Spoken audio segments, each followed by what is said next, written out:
Hi అండి, చల్ల పునుగుల్ని simple గా ఎలా ప్రిపేర్ చేసుకోవాలి ఈ వీడియోలో అయితే చూసేయండి. ముందుగా ఒక బౌల్ లో పెట్టేసుకుని అందులోకి ఒక కప్పు వరకు పెరుగునైతే యాడ్ చేసుకోండి. అలాగే హాఫ్ టేబుల్ స్పూన్ సాల్ట్, కొద్దిగా సోడా ఉప్పును కూడా యాడ్ చేసుకొని మొత్తాన్ని మిక్స్ చేసేసుకోండి. పెరుగును బాగా మిక్స్ చేసుకున్న తర్వాత ఇందులోకి ఒక కప్పు మైదా పిండిని కూడా యాడ్ చేసుకోండి. మైదా పిండి పెరుగులో కలిసేంత వరకు బాగా మిక్స్ చేసుకోండి ఉండలు లేకుండా. ఇక పిండి అనేది కొంచెం గట్టిగా అనిపిస్తే ఇందులోకి కొద్దిగా వాటర్ ని యాడ్ చేసుకుంటూ పిండిని అయితే కలుపుకోండి. నెక్స్ట్ ఇందులోకి సన్నగా తరిగి పెట్టుకున్న అల్లం, అలాగే సన్నగా కట్ చేసి పెట్టుకున్న పచ్చిమిర్చి, కొత్తిమీర, పుదీనా, కరివేపాకును కూడా ఇలా కట్ చేసి అయితే వేసుకోండి. అలాగే 1 టేబుల్ స్పూన్ వరకు జీలకర్రను కూడా యాడ్ చేసుకుంటున్నానండి. ఈ పిండి మొత్తాన్ని బాగా మిక్స్ చేసేసుకోండి. ఈ పిండి ఎంత బాగా మిక్స్ చేసుకుంటే మన చల్ల పునుగులు అనేవి అంత పర్ఫెక్ట్ గా వస్తాయండి.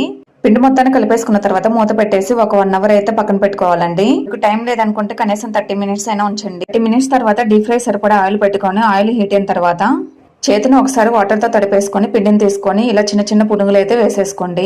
మంటని మీడియం ఫ్లేమ్ లో టర్న్ చేసుకొని పునుగులు